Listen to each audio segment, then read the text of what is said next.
Hello and welcome to Taking Over. Our friend Kaden will be back in just a moment. He has lost connection, but he will be here shortly. I am OLED Ed Fries, and I'm joined by the one and only, located somewhere other than Florida tonight, astridpizarro. Astrid, how you doing tonight? Exhausted, but at the same time, nice to be not in Orlando for once. But no, it feels awkward not to be in my usual setting, as you can tell. But I was late for one night. How are you? Out late. We're here, obviously, to go ahead and talk about all things NXT No Mercy. And our guest will be joining us again, as I said, in just a moment. Astrid, give us your thoughts on the No Mercy card as a whole, as we wait for Kaden to jump back in. Yeah, I'm pretty looking forward to everything. I think the only match I'm not looking forward to is about Bron and Baron, and it's because of Bron, not Baron, to be honest. So that's the only one that I'm just like, it's okay. But other than that, I feel like everything has a great build, and really happy that everything's happening. Yeah, like I said, this card feels like it's gone through some changes over the small period of time that we've been waiting for it. Things have happened, and things have changed, and NXT, like always, just kind of rolls with the punches and is moving slightly along. And here we are, joining us once again, our special guest, Kaden Lee. Thank you for joining us. Thanks for having me. I've been having some audio issues with this new laptop. No worries. So I had to quickly reset just to make sure I could hear everything. No problem. Is everything going well now? Yeah, everything. It sounds right. We'll see. All right, here we go. That's all that matters. Give us your thoughts overall on the card here for NXT's No Mercy. I am really excited for this card. I think the NXT takeover, I still call them takeovers, I don't care. The takeover events this past year have been pretty strong in terms of everything. They build well, the card is good, the match quality is fairly high. I was ringside at Great American Bash, and I thought that was a fantastic show. And I think that this show has honestly a far superior card to that one. And you should look top to bottom. Like you add in somebody like a Becky Lynch, and you're getting Trick Williams on his first NXT Takeover card, first premium live event ever. I believe that he's wrestling on. I don't. He might have had like a tag match, but I don't. Not that I can think of, at least. No, because Melo So wrestles on these solo. yeah. So I'm excited to see what he Yeah. does, and then just all the matches that kind of add into this lineup, bringing some other people like a Butch back down to NXT for this show. It's a really good card.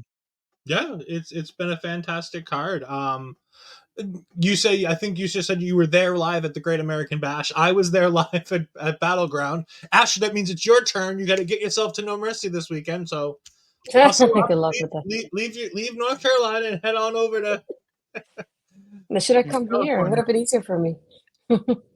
I might have to double dip then, and I might have to go to Bridgeport, Connecticut for NXT Deadline. And honestly, if I start hearing rumblings of Deadline doing the Iron Survivor again, I just might. Yeah. I just might make that road trip. It's only a few hours away. I might make that road trip if I hear the Iron Survivor is happening again. I know, that's very tempting. So we're here to go ahead and talk about the card. We're going to talk about what we've been told by Shawn Michaels in the media call last night is the pre-show match. We're going to go ahead and have Kelani Jordan taking on Blair Davenport. What you guys thinking for that one? We'll start with you, Kaden. I'm leaning towards Blair Davenport. I don't know a lot about Kelani Jordan, to be perfectly honest, but I am interested in what these two can do on. I think it's Sean had said pre-show. The graphic doesn't say it. I'm going off of what HBK says, and I think that they're going to have a pretty good match. I mean, they're gonna have more women's matches on this show in like 2.5, 2:45 than AEW is gonna have on 5 hours on Sunday. So I'm at least excited for that. Give me more women's wrestling. Shocker, NXT is doing better than AEW in building the women's division. No, I'm sorry. It's one of the things I constantly talk about with Astrid. We talk about how well NXT books the women.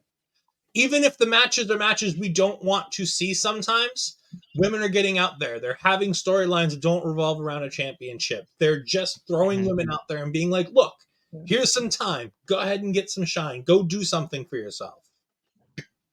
And this match is the epitome of that in my mind. I think Blair Davenport wins. Kelani Jordan's missing her best friend Dana Brooke now, so she's kind of rudderless for the moment. So I think she might be eating a couple losses from here and there. She'll probably be in the breakout tournament, and like I said, I think she'll probably lose in the first round of the breakout tournament. And then Blair Davenport is built for success. I could see her taking on Becky Lynch at Deadline. I could see that being a main event Deadline as we push, 2 months out to December. I could very easily see that being a main event match for that show. So I think you build blah, blah, lots of B's there. You build Blair Davenport to go ahead and take on Becky Lynch. Ashley? Yeah, I mean, I guess Kelani's never going to find her killer instinct that Dana was going to show her at this point. This is one of those that, I know it's probably going to be a good showcasing for Kelani at least because Blair's a veteran doing this, so I expect her to like showcase her well and highlight her, but it's Blair winning for sure. There's nothing else to it. And the one thing we can talk about when we talk about Blair Davenport is the point that she's made everyone she's been in the ring with in NXT look fantastic. Mm-hmm. She's had a few of these matches where she's gone in there with people who aren't at the same in-ring caliber as her. But the matches are always fantastic. They always look great. She does great in a way to know she's going to win her match, but show off the talent that she's supposed to be going ahead and showing off. And I don't think we're going to get any change to that. Does anybody have any lasting thoughts about this match in particular? No. All right, so we're going to go with the most ever-changing match in NXT history. I don't think any match has ever had this many alterations to it in the short term that has been booked. It started as Dominic Mysterio with Mommy versus Mustafa Ali. On this week, it switched to Trick Williams versus Dirty Dominic Mysterio without Mommy. And by the end of the show, a mere 40 seconds after this match was determined, they added Dragon Lee as a special guest referee. for Dominic Mysterio versus Trick Williams. To land to our final version, as far as I know, unless they make another change. Ashton, what's your thoughts on this match? So many changes in so little time. Wrestling in it. No, this one's one of those that having Dragon Lee in there, I think it'll be super interesting with him and Dom, and they've been showcasing Dragon Lee lately a lot between Raw and SmackDown, so that's also nice to see. I'm hoping this is the moment that Trick gets that championship. I think it will be nice with Dragon Lee kind of do like a fast count on him, the way it was done to him when Dom retained the title. And it'll be nice for Trick to come in here and go to Carmelo and say, "I got my championship now. Now it's your time to retain yours tonight," and then see what happens at the end of the night later on with Carmelo there as well. I think that's something that will be interesting to see towards the end of the show. But yeah, it was like I just want Trick to win that championship. Yeah, I agree. And for anybody in the comments, make sure you go ahead and give us your thoughts on this show. And if you're watching this in the future before the show on YouTube, because this will be going out onto YouTube right after we get done, make sure you go ahead and hit like, hit subscribe in the comments there. Go ahead and give your prediction for the entire card. Watch the show through and go ahead and give your thoughts. Computers can be tricky, Kaden. I get it. It's not. Even on a new browser, I'm still like, I don't know what's going. It happened when I did True Heel Heat the other day when I did the Raw review with SP3. It's like doing this like weird like staticky thing. Oh, that's not good. Yeah, and I keep trying to fix the audio, and I don't know what it is. It seems like I think it's a StreamYard issue because every other app works fine. As soon as I hop on StreamYard, then it affects every other app. Well, But we'll when I'm not on definitely StreamYard, it works fine. We'll go ahead and give our thoughts to StreamYard afterwards. I'll send them to Parrish, as I know he has a connection there. But why don't you go ahead and give us your thoughts on the ever-changing landscape of the North American Championship match?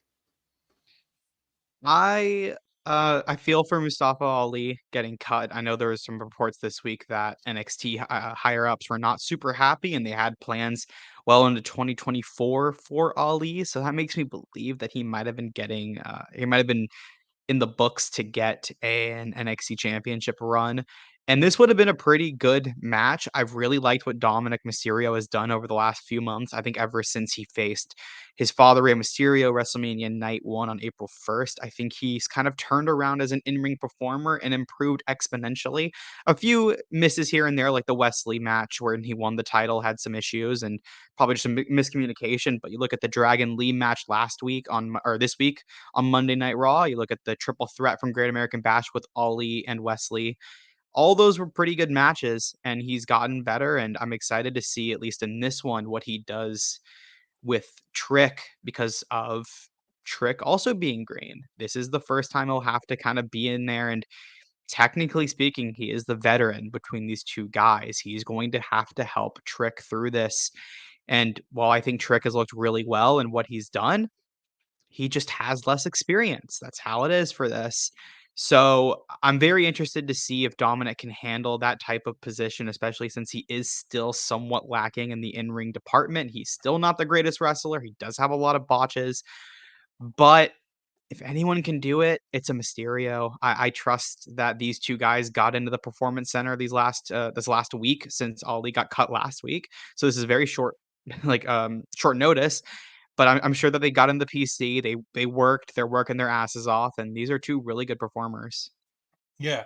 The thing I like about this match is there are breadcrumbs to this build, even though it wasn't the planned match and it wasn't the expected route, where Ali was the expected route for this match. But they had teased with having Dominic and Trick backstage where Dominic was like, you need to find yourself a group. You need to find yourself, a family like I found with the Judgment Day. So you have that little bit. So it's not just a completely cold match where all of a sudden Trick got himself shoved in after the triple threat. And they're like, oh, Trick, here, you're going to be the guy to get it. There's a little bit of story here that makes sense. You can go back, a couple more weeks and you can go, Trick wants to go ahead and prove himself because of, Dominic versus Mello and all that kind of stuff. There's great stuff here. Trick is going to need to prove himself. This is absolutely, as Tyler Breeze would say, this is a prove yourself match. For anybody who watches Battle of the Brands from the old days, where Breeze would just throw 6 people in a match and go, prove yourself. It's one of those types of matches. I think Trick will rise to the occasion. I think both of these guys will.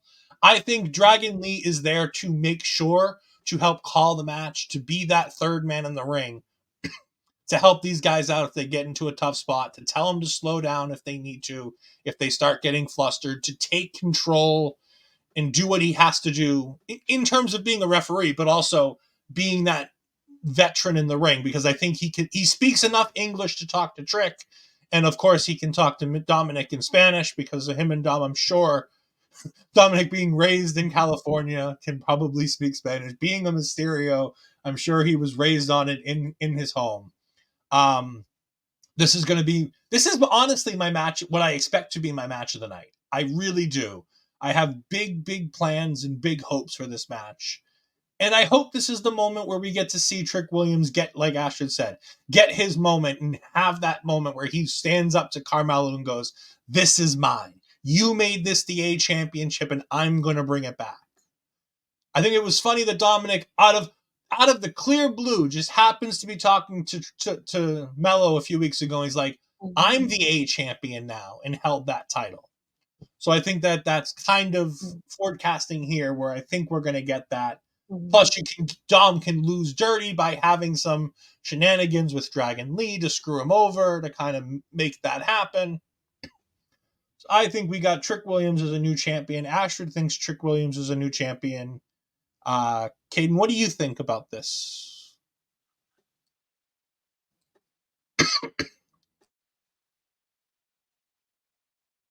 I can't hear anything right now. It's not working.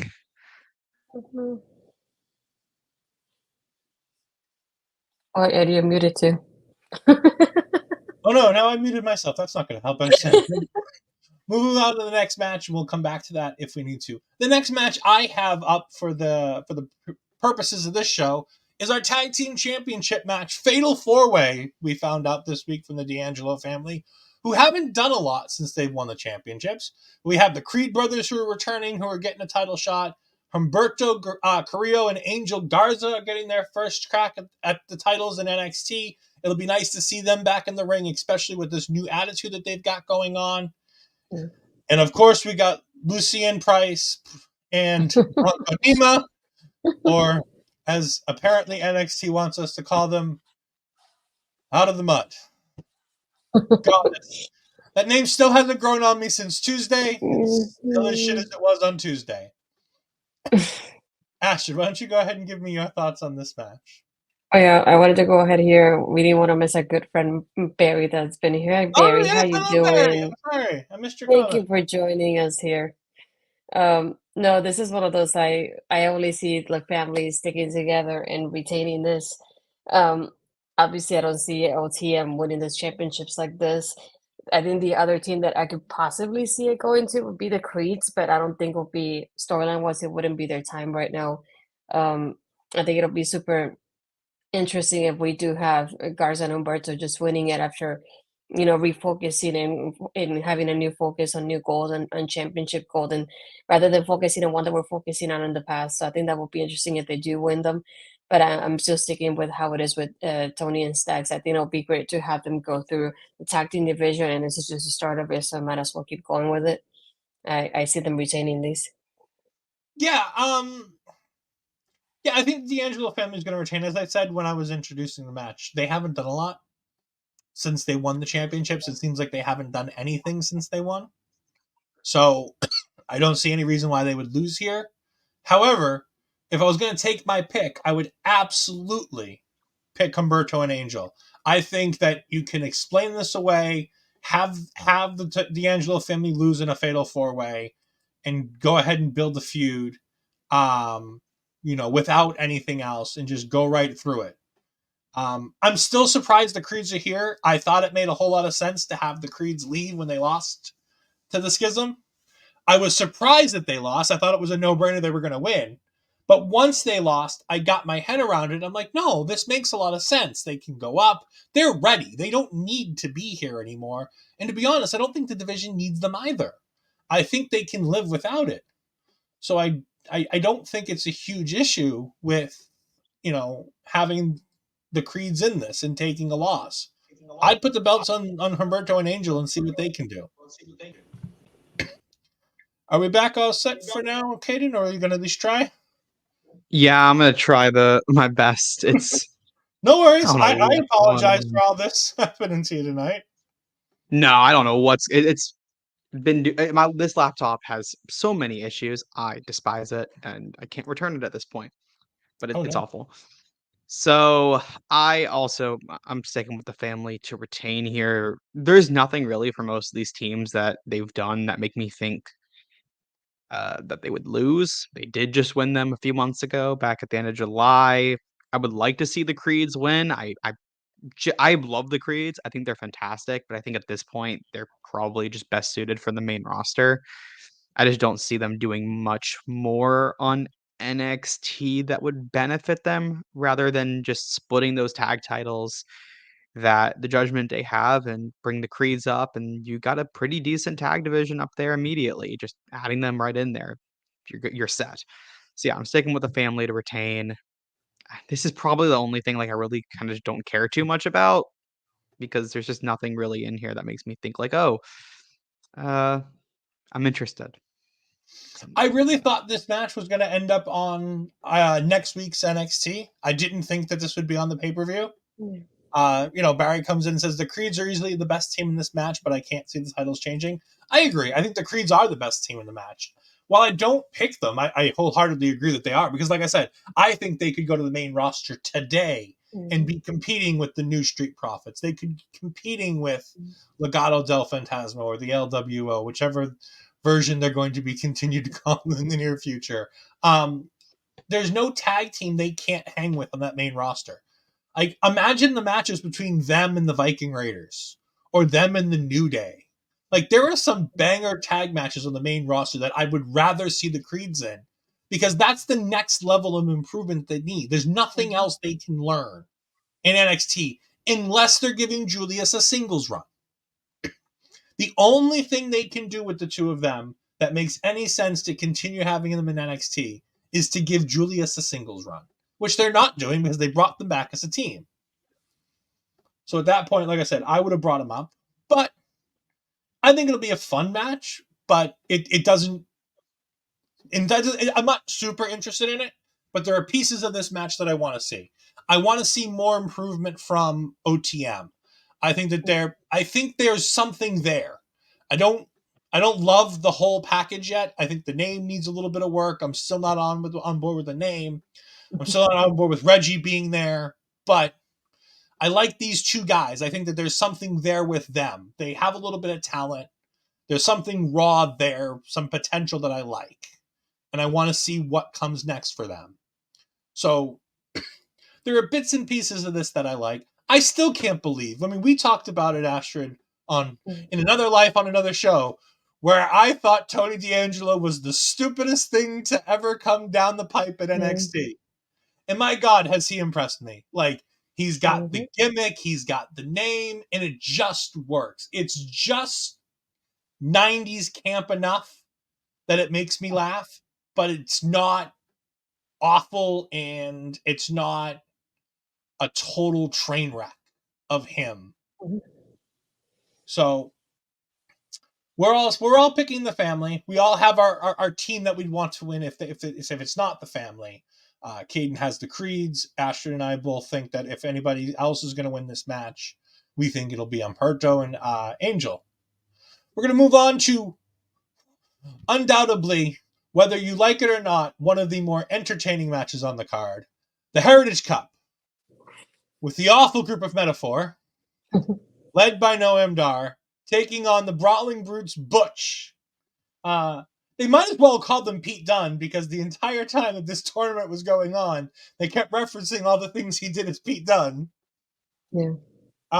Ashley, what do you have for thoughts on the Heritage Cup Championship? I mean, we gotta clarify. He basically asked for Tyler Bate to be in his corner, which is probably gonna happen anyway as well. So that's something that we don't have in the graphic either for one night only. You got it, Kaden? I might have. I don't know. But looking forward to like Tyler Bate being in his corner, supporting him there. That'll be something nice to see on screen as it is. But yeah, this is one of those I just see Noam right keeping it. I don't think he'll lose it right now. I think just a way to elevate him, having him joining right, somebody from the main roster, just like Tiffany is with Becky Lynch as well. So I think just a learning experience for Noam Dar more than anything. But I think it'll be just one of those like fun, kind of entertaining matches we're gonna have. I just see metaphor being that they have the numbers on their side. They're probably gonna end up helping Noam Dar retain it. Kaden, while everything's working, let's go ahead and get your thoughts. I am really excited for this. These are both extremely talented wrestlers. Heritage Cup is a little different for the rules, and I'm interested to see how Pete Dunne kind of does in this type of environment. Something we haven't seen from him. And if we did, it would have been years ago back on the British independent scene. I don't think Butch retains, or sorry, I don't think Butch wins. I think Noam Dar retains here, just because I don't see them sending another main roster guy down to NXT. Although that might, you know what? No, I'm changing my mind. I'm going with Butch. I think Butch is winning because they're trying to sell these NXT rights right now. That's why Becky has the title. That's why Dom has the title. I think Cody Rhodes is going to end up with a title on Title Tuesday. He's going to probably take Dominic's title, and he'll be holding the North American title next like 2 to 3 weeks. They're going to keep putting these titles on as many main roster people as they possibly can in order to sell that money. So I'm Yeah. taking I'm taking Butch, but this is going to be fantastic. Yeah, I love having been there live for one of these. This is a fantastic match. The crowd really gets into it with the time frame. It does both. It gets you really excited and then it pulls you back out because those rounds really make everything matter for those 30 seconds leading into the end of the round. But at the same time, it takes you out of it because you know that you have a little bit of downtime afterwards. A little known fact that hello, Chris Best. Thank you for joining us. We greatly appreciate it. A little known fact that people might not remember because it wasn't widely reported, but I know it did happen. Pete Dunne, Butch, during the early days of the pandemic, helped produce NXT UK when they came back. When they were in studio shows and they were doing all that, before they canceled NXT UK. Pete Dunne was helping Shawn Michaels with producing some of that. He's produced a bunch of these Heritage Cup matches that would have taken place during that downtime, during the pandemic, and things like that. I think he is going to be fantastic in this because his moveset, unlike anybody else, is perfectly suited for the match rules. He doesn't need to continue beating you up for 20 minutes on end. He can beat you up for 3 minutes, take a break, let you get your wits about you, and then figure out what he's going to target next. He's so strategic, unlike a lot of the guys that they've had against Noam Dar, which is speed and a little more speed, whether it be Nathan Frazier, whether it be Tyler Bate, whether it be Dragon Lee. It's all been speed and power and things like that. And Butch is going to bring such a different element to it that I think it's going to be really, really great. I will still sadly say that I think that there's more to do with metaphor. God, that hurts to say. There's more to do with metaphor, so I think Noam wins, but I really don't want him to. Barry Monkey says, now that you said he's there, I think Bate is going to cost Butch the match. I could see that. We've been talking about how Tyler Bate's been teasing that heel turn since he worked with Andre Chase way back when, and he still ain't turned heel, so I don't know if he's gonna, but I can see it. British Strong Style being back together for one night only is a fun thing. I think it's a really fun idea. So, yeah. So we got Kaden going with Butch, and we've got me going with Noam Dar, and Astrid is going with Noam Dar. She's muted. But Noam Dar. Yeah, sorry, just in case people are walking by. No worries. Now we've got what I call the deathmatch spot of the night, and not for the match itself, but just for the spot that it's going to get put in. We got Baron Corbin versus Bab. Badass Braun Breaker. Bab's back. God, I could care less about this match. Only because of Braun Breaker. I love Baron Corbin. I think Baron Corbin is one of the greatest stars in WWE right now. He can do anything that they ask him to do. If he needs to go out there and be a comedy babyface or a comedy heel, boom, I've got you. If you needed me to take the fall for your shitty ratings and say that firing me is what's going to help fix your ratings, boom, he did it. Like, this guy can do everything and anything. And then he can come to NXT and feel like a big deal. You felt like it mattered when he was facing Carmelo Hayes. It felt like it mattered when he was facing Ilja Dragunov. It felt like it mattered when he was facing Trick Williams. He matters down here in NXT, the way they've been making him feel and seem, and the work rate that he's been putting in. He is fantastic. And I think he gets the win here because there's nothing to do with Bron Breakker at all whatsoever. Kaden, what do you think for this one? I am leaning towards Bron Breakker getting a win here over Corbin. It seems like Bron's time is close for him to head up to the main roster, as people have been calling Bron. He's Bron Toretto. He's part of the Toretto family now. He will be joining Fast 11. He's going to be part of the family. And they put them going through the drywall made me pop because I'm a big fan of Step Brothers. Anybody who's seen Step Brothers knows the line about fixing the drywall. So that was one of my favorite things I saw in NXT in a really long time. And then Shawn Michaels getting up and it's like, "Hey, fix the drywall. What are y'all doing?" It was great stuff. I don't know why they're doing a heel versus heel matchup here. That's probably the biggest thing I'm like a little confused on, especially considering the last Baron Corbin match on an NXT PLE did not go super well with the audience reaction they wanted. So it's a little interesting that they're doing something like that where they're leaving themselves open to the crowd kind of taking over a little bit. But I think it's going to be fine. It'll be okay. Maybe good. Uh, it's a Corbin match. I'm not the biggest fan of Baron Corbin matches, but I'm sure it'll be entertaining. Braun Breaker is the best spear in the business. No. I mean, it's up. I'll be honest, it's up there. It's definitely top 3 right now. Yeah. I mean, not ever, but right now with the guys that we have, the way they do it, I think he's right that it's up there as one of the best spears in the business. Asher, what do you think? Yeah, I'm only watching this because of Baron. I don't care about Bron like this. And it hurts me that he's like in a match like this that I'm not interested in watching. But I think it's just one of those that I think Baron has to get that win. Braun doesn't have much going for it in NXT right now, so I don't see a point in him getting a victory for him to leave pretty soon anyway. So I just hope this is Baron Corbin's time, get that win and keep getting that momentum. I feel like he's been doing his matches have been at least entertaining, so I just hope that they keep going up from there. Barry jumps in and says, I think these two could make a decent tag team. They could. I don't want them to. I don't. They're the most boring tag team of all time. But like, I think the in-ring stuff from them would be funny and good and just fine. But like, Braun can't talk and Baron can, but Baron needs someone to play off. Like the reason why this feud kind of feels lackluster to me is because Baron can go on the mic and then you have Bron Breakker who just kind of tries his damnedest to make it work and doesn't. I just want to see Braun on the main roster. I really do. As I think there's fun stuff they can do. I think there's people he can learn from. I think there are matches he can have.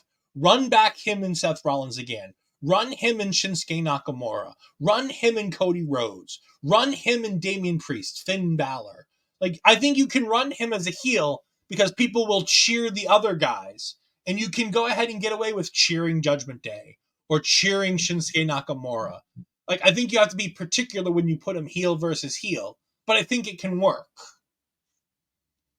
Does anybody disagree with any of that stuff? Or anybody? Are there any other matches that people want to see with Bron Breakker? Maybe there's some SmackDown matches.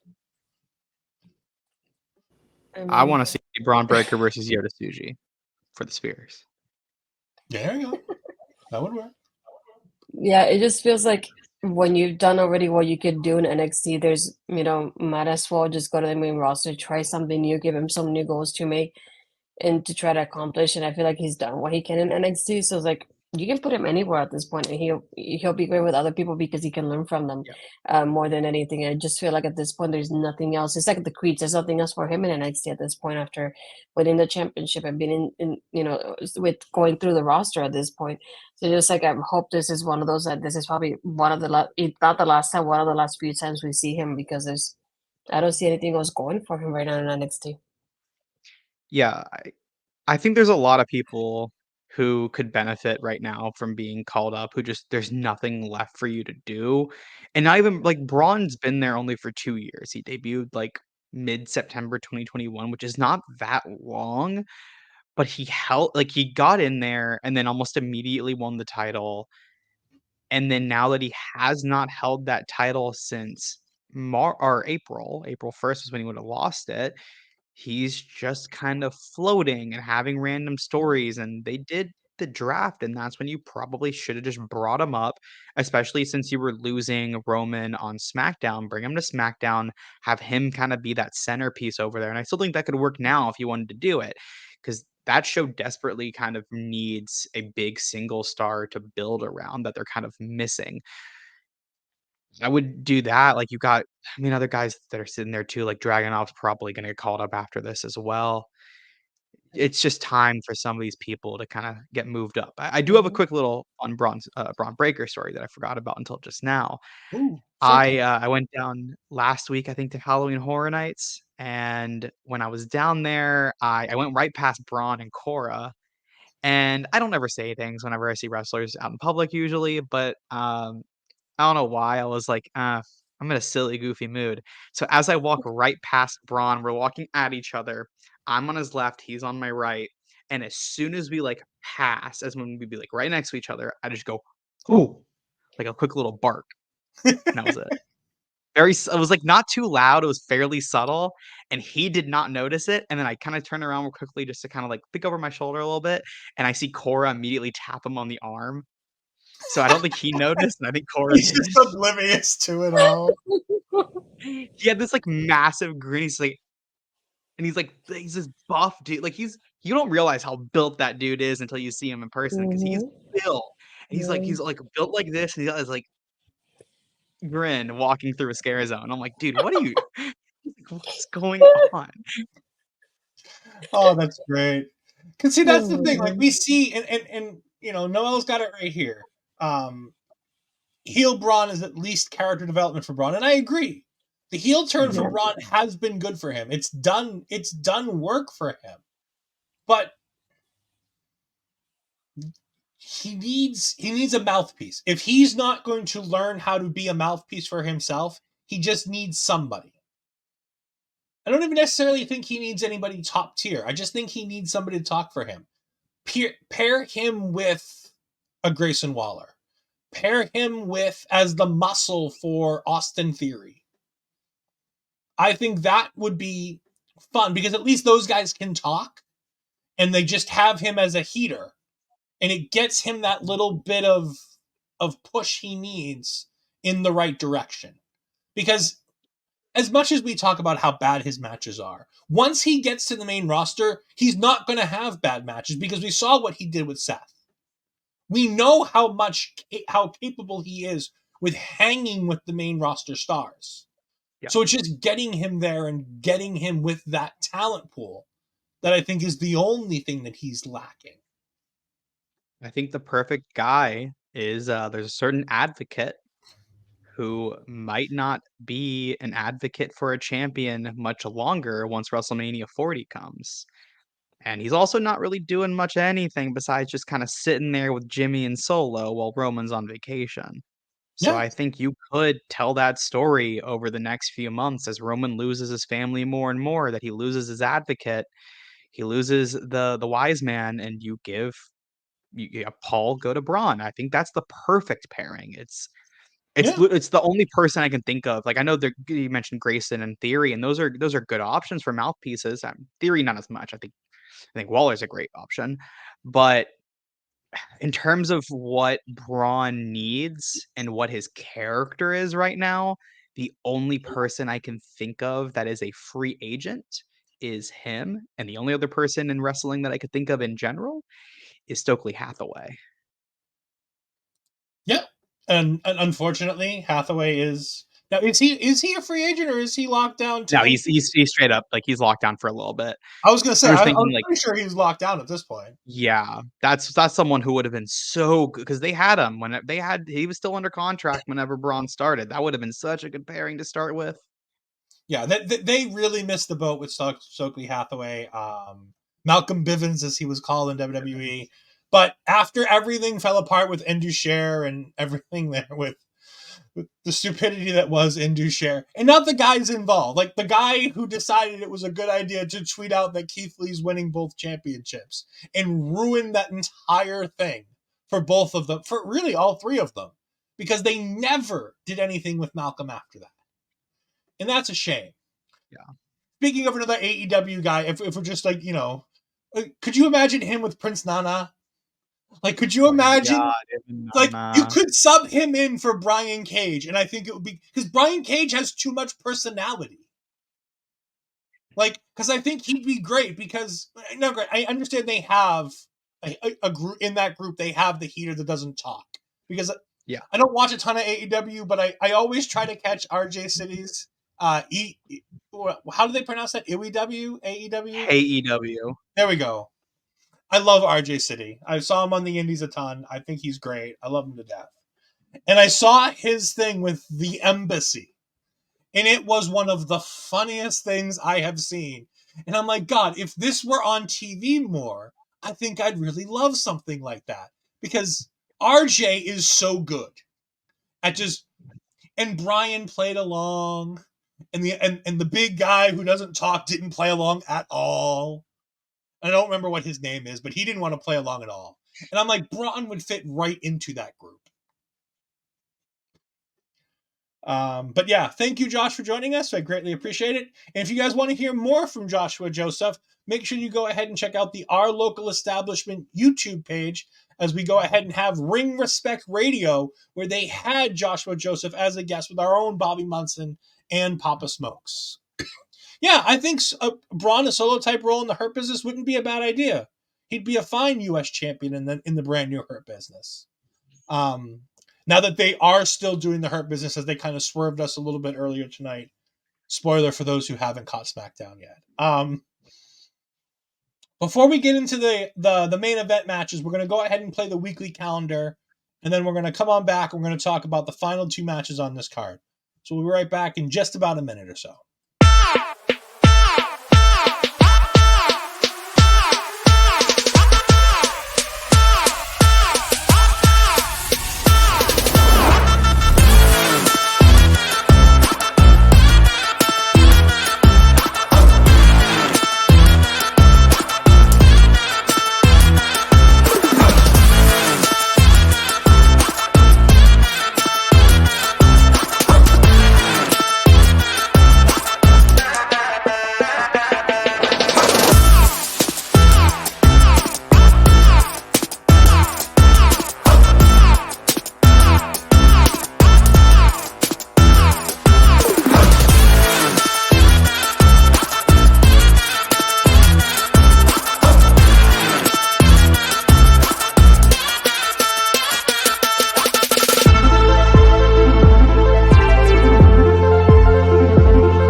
We are back. Thank you for doing that. And make sure that you check us out, because this Sunday we're going to have a brand new calendar on Busting Out that Bobby will debut. It talks about everything we've got coming up this week. But before we go any further, we do have to use this graphic because I have a feeling we're not going to have it much longer. All I have to say now, all I have to say now is it's Tiffy time.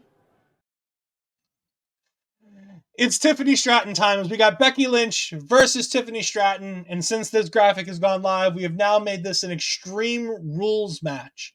Astrid, why don't you go ahead and talk to us about Tiffany Stratton versus Becky Lynch?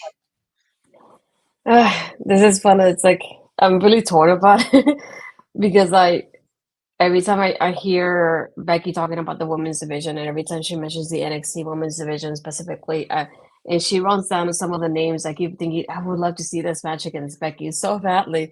So this is why I want Becky to retain the title. But then I'm thinking, how does it look for Tiffany's character for her not only to lose the championship or not put it on a random Tuesday and then having to lose this match as well? Just like it doesn't look great for her character, and I don't know how they could keep moving her forward after this. That's the part that like I'm more than anything torn about. So I feel like I know who to pick because I feel like they could go either direction at this point. I know that either way is still going to be a great match. That's one of the matches that got the top of my list that I'm looking forward to watching.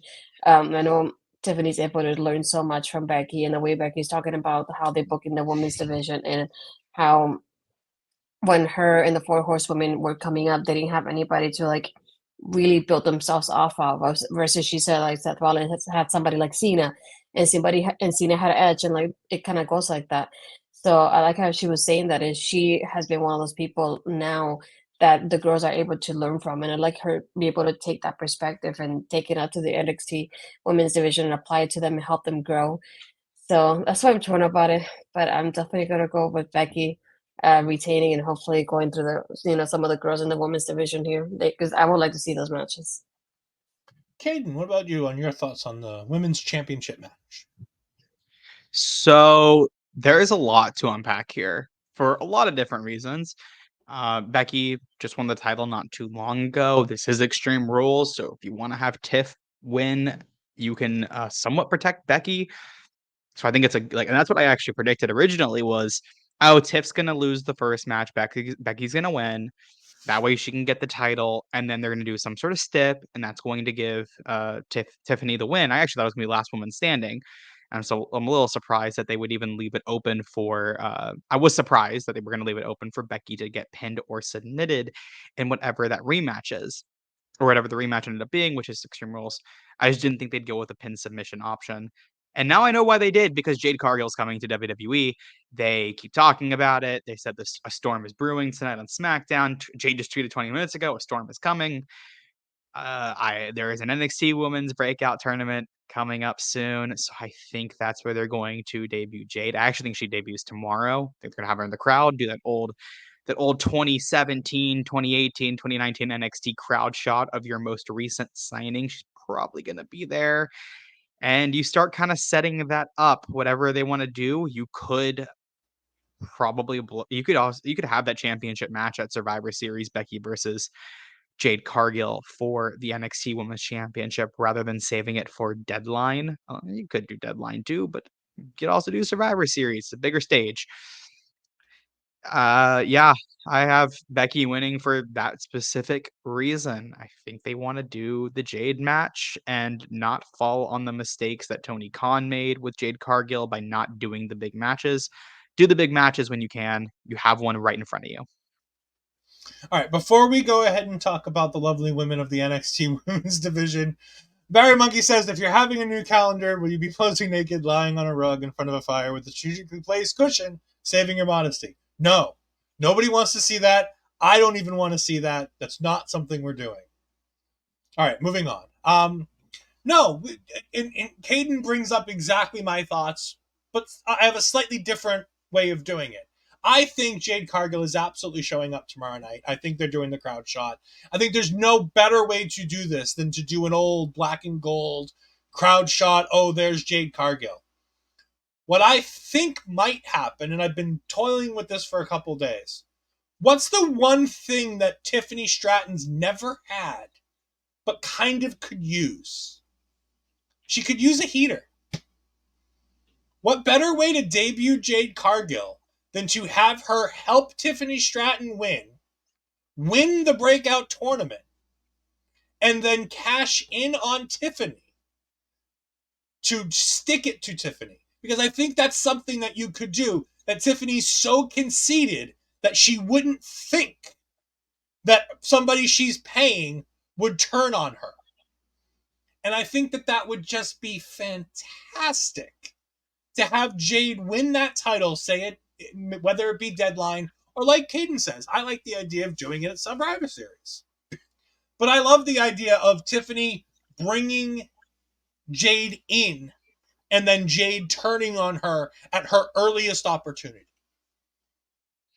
especially after winning the breakout tournament. Use Tiffany to the most degree she can, and then just get rid of her. Because Tiffany's already kind of a likable heel as it is. The crowd, as she said, until Becky showed up, the crowd was cheering for her. They liked her. They loved to hate her. So I think it makes sense that you bring her in, you do this, and then you go ahead and like I said, I don't think this is going to happen. This is my own fantasy booking in my head. The most logical thing makes sense.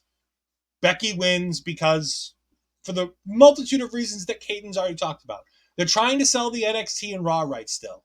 They still haven't sold those. It makes a ton of sense to have Becky Lynch holding that women's championship for another couple of months. Chicago's a big town that you can absolutely do a fantastic match at for whomever is going to try to take that NXT Women's Championship off of her. Whether it be Jade Cargill, whether it be anybody else, because you could kick the can for Jade down the road so far as if you could do it at Rumble. You could do Jade showing up to cost Becky the Rumble. Because I still think that the plan for Becky, like she teased this week, is Becky versus Rhea at WrestleMania. I think that's your biggest money match at WrestleMania in the women's division, is Becky versus Rhea. So I think that that's an interesting idea where you have Jade and she kind of helps Becky and she can kind of help Tiffany. And that kind of excuses Becky because you can have that, oh my God, shock moment. And I agree. I'm leaning more towards Kaden's picture of how this works as well. But I like throwing out weird, wacky, because it's something that you could do. And it honestly makes sense. If you don't want to see Jade wrestle a whole hell of a lot, just have her beat people up. She's going to be real good at that. She looks imposing. She looks great. And it would be something that Tiffany Stratton would do. Cover all her bases. Pay the biggest, baddest bitch that she can find and pay her money. And I don't mean that in a derogatory way, but like, that's the kind of woman that Jade Cargill, she is the biggest, baddest in the room. And I mean, I can't wait to see the moment that they put her side by side with Lash Legend. Because while I don't like Jade Cargill's wrestling ability, I can at least admit that she can wrestle. Whereas Lash Legend can't. And I can't wait to see both of them side by side. We have Joshua Joseph saying, no worries, I like the way you framed it, but it's WWE and I don't see them following a good storyline. Sorry. And like I said, my storyline doesn't even necessarily be a good one. It's just old school 70s, 80s wrestling booking. The dastardly heel who knows they can't win, who knows they're not good enough, finds a way in an Extreme Rules match to use that to her advantage and find somebody bigger and badder and be like, this is my bodyguard. They did it with Shawn Michaels twice. So I have no reason why I don't think that they couldn't do it with Jade Cargill. But yeah, I think Becky wins. But I'd love to see some way, somehow, Tiffany pull this out and get that title back on Tiffany. And then we come to expectedly the main event of the evening. Ilja Dragunov versus Carmelo Hayes 2. And before we talk about this, I want to put something out there because WWE tweeted something interesting today. They tweeted a video of Walter versus Dragunov 2. And they put out there in the world, Dragunov has a history of winning championships in rematches. Because he beat Walter the second time around after getting beat the first time. Is this the night that Melo isn't enough and that him isn't good enough and he loses? Joshua Joseph says Melo. Kaden, what do you think? So, I mean, technically there's a history, as in there's one time that it happened. For WWE, And that's history. You know, they're going to build. They're going to take whatever they can. I think this is a very interesting match because based off of the ending of the first one, like I said, I was ringside. I saw this all up in close action, and I saw the way that Melo had to win that match. He needed Trick to accidentally, which he did. He did accidentally knock out Ilja Dragunov with that belt so he could hit it. and win the match, because Melo don't miss. Melo is him, but Melo really needs to show that he can be him in all capital letters without Trick Williams tomorrow at No Mercy. He needs to be able to put down Ilja Dragunov on his own. He's not going to have that help unless he wants to go do a little bit of cheating, but that's not really what his style has been lately.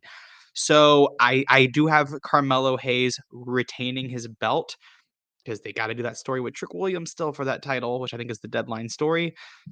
And Dragunov doesn't need it, to be perfectly honest. I think Dragunov is at a point in his career where I don't know what else there is. Even if he won the title, I don't know what you do with him in NXT, because he's already faced everybody. Any story that you could do with that title, he did with the NXT UK belt, in my opinion. Any story that you wanted to do with anybody who he didn't face for that, you've literally done. You've done everything with this guy. He's been there for so freaking long at this point.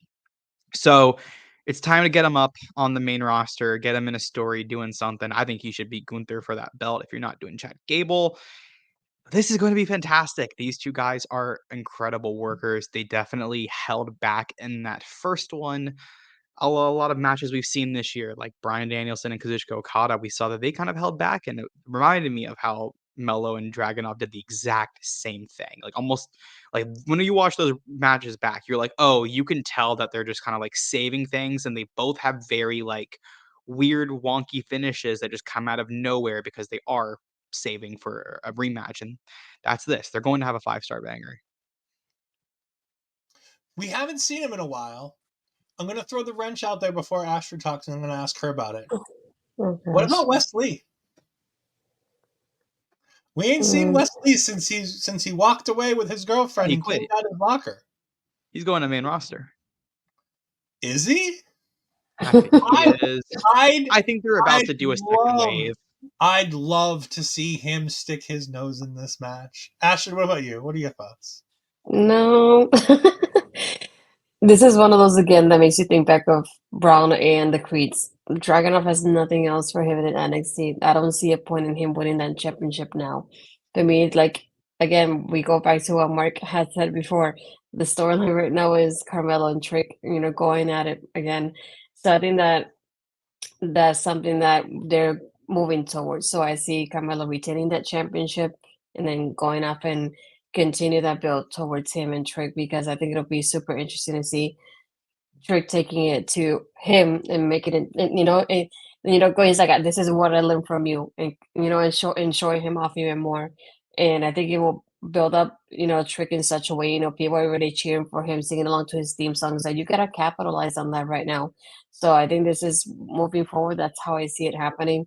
I hope nobody interferes in this. I just hope it's a clean finish, so that way Kamala can also think about it this way and say, look, I beat him. I beat him. There's no asterisk to this. I know he already mentioned there isn't one, but I want him to continue that discussion when he beats Dragunov, just clean. And I think it'll be nice to end the night with having Trick and Carmelo having both championships to end the show. I think that'll be like my great picture to end the show for No Mercy. I think it's funny because we talk about how long Ilja Dragunov's been here. It's only been a year. He came back from injury in September 20th. It's been just over a year. And like Kaden said, he's done everything. He's wrestled everyone. There's no one left for him to tell stories with. But they've done such a good job telling the stories with Dragunov that it makes sense that people would think he can win. It makes sense that people want him to win. And while I think it'd be fun, I think I don't think Wes Lee gets involved during the match. I think Melo wins clean. I think he gets the clean win. He goes ahead and puts Ilja in the backseat. And then I think Wes Lee comes out and interrupts Trick and Melo having that name redacted in Eddie Guerrero moment at WrestleMania 20, where the two guys are there and they're hugging themselves and they're best friends and they both got their championships. And Wes Lee comes out here and he goes ahead and he just shits all over it by beating the two of them down. And he stands over both of them holding each title in the air. And he solidifies that heel turn. And that's where we head to with Deadline. because I think Melo's last match in NXT should be at WrestleMania weekend at Stand and Deliver. I think you give him that year-long title reign, and he gets all the way to the end, and Trick's the one who takes it off of him at Stand and Deliver. Where they finally, and they don't have to have it as like Trick turns on him. If you tell the story right, you can do this New Day style where it's just two guys standing up and being like, I have to know if I'm good enough. I have to know if I can beat the best. And he takes down his best friend. And Melo goes off and goes to the main roster. And Trick can have a reign with the championship down in NXT by himself. And then as soon as he loses it, boom, you put him right back on the main roster. You don't tell no story, no nothing. He's just all of a sudden right there next to Melo. Because I think that's enough of a story. I think you can do it's two best friends having the main event in the biggest stage for them in Philly. And I think that's how you end Melo's reign, where you let Trick get that one over on you. And it's just two boys who are like, good. We had it out. We did it. We're still friends. And life goes on. That again, I fantasy book this stuff. Does that make a whole lot of sense? Sometimes it does. Sometimes it don't. But I think at Deadline, I think you can do Wesley. I think there's still room for one more banger match with Wesley. Because like Kaden said with Ilja at Great American Bash, how it felt like they were holding back. I still think there's another gear from that Wesley versus Carmelo Hayes match. As good as it was on NXT television, I think there's one more gear that they can go. And I'd love to see one more time and get Wes one more opportunity and have him lose again. Because I think that continues to solidify this can't with Wesley. And then maybe he's the one who takes it off Trick. Maybe Trick doesn't hold it for long. Maybe it's 2 weeks. Maybe it's a month. And you give Trick that moment and then you send him back with Melo. I don't know. I'm booking too far ahead. The one thing I'd say about that I've been saying for a while about when you're booking until April of 2024, NXT is the only place I'm going to bring this up with because it's a little bit more interesting. The next, starting we started last week with Jade Cargill. October 1st marks when Edge's contract comes up. That's one. We got Sheamus, his contract is about to run up. We got Drew McIntyre, his contract, Becky Lynch, Seth Rollins. Those are all WWE people. Then you go over to AEW.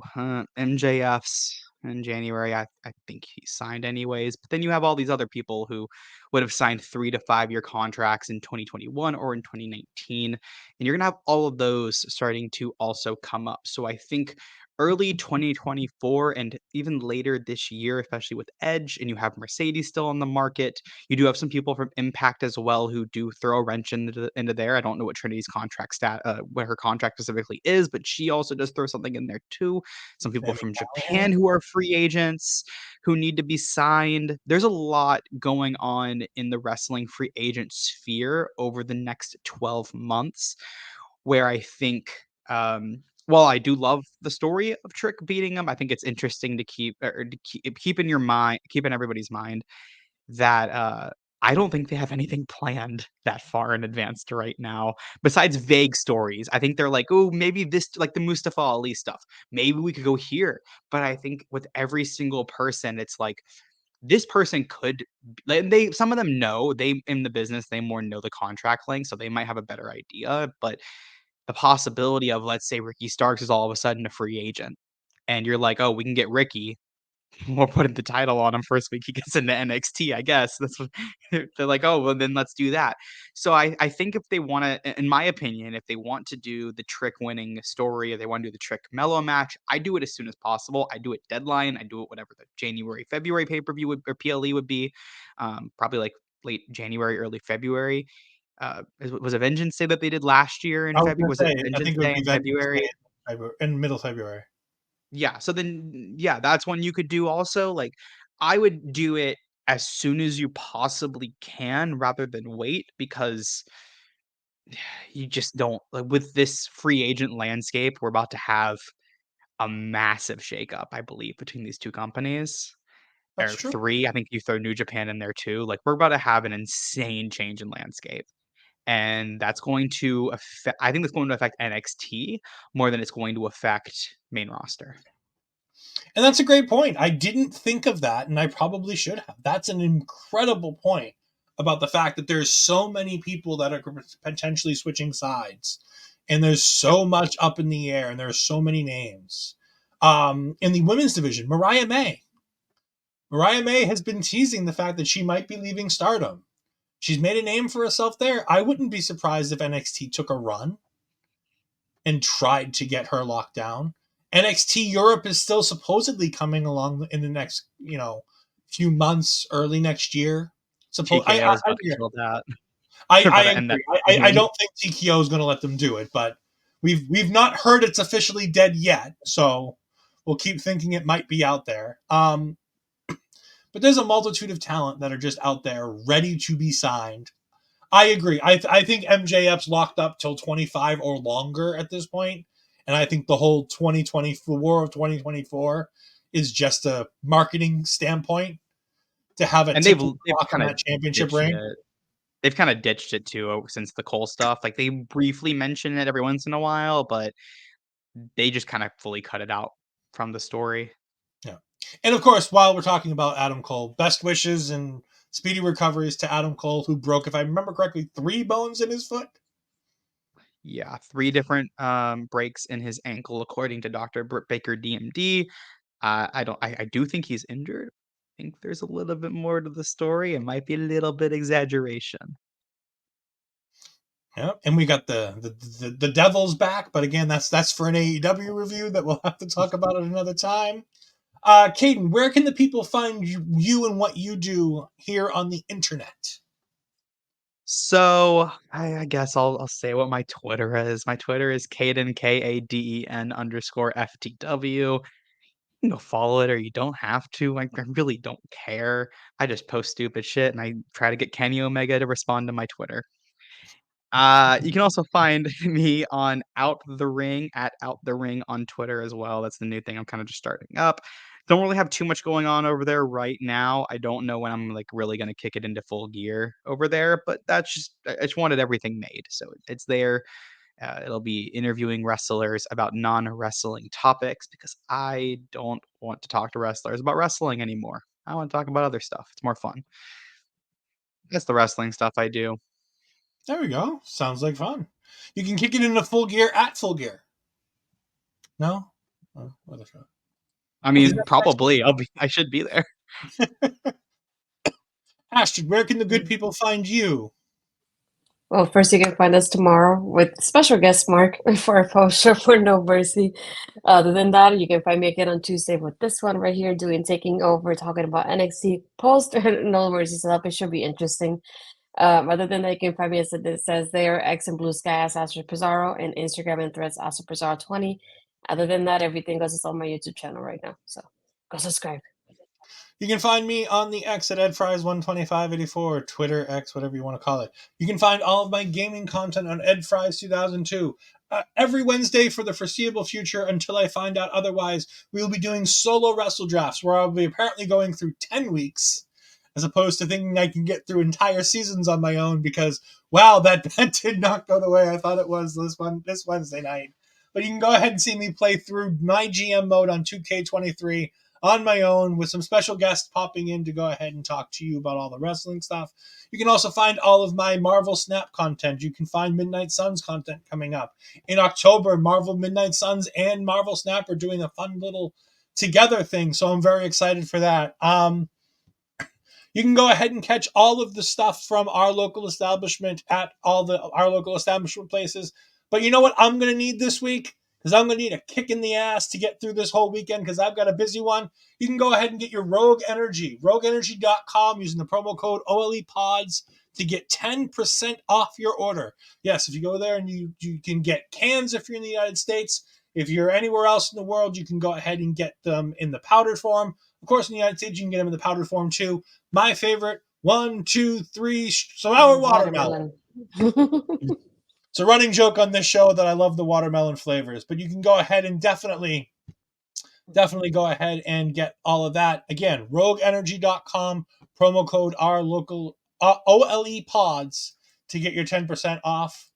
We got a couple comments coming in here. We got Barry Monkey saying to break one bone in your foot could be considered unfortunate.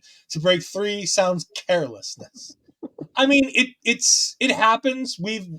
Vince McMahon tried to get into a wrestling ring and tore both quads at the same time, standing up. Let me tell you, these things aren't necessarily things you plan and just do. Sometimes they just happen. We got Dar Amazing saying, hey, OLE. Hello, Dara. We're getting ready to go, but hello. Hello and goodbye. And again, as Ashton said, you can go ahead and find us tomorrow night as we go ahead and talk NXT with Mark Talks Wrestling. Mark plays all kinds of Mark stuff. So Mark Talks NXT with the Taking Over crew. So you can go ahead and catch us. Again, my fine work with the Canva. So anybody who wants to hire me to do the bare minimum Canva work, there's a piece of awful stuff that I can do, and I can do it for very, very little money. So go ahead and do that. You can also find me this weekend on Busting Out as I talk about all things in the professional wrestling sphere with our own Bobby Munson every Sunday morning for the foreseeable future. Like I said, Parrish will be back at some point soon. But for myself, for Astrid Pizarro, and for our wonderful guest, Kaden, thank you. We will have you back on another time when the audio is working more and we can get more full thoughts. Maybe Astrid can have you on one of these weekends to do an AEW thing, because I know you're really into the AEW. So we can go ahead and possibly do that over here. But for everybody else, we'll see you tomorrow night. Goodbye. No, button.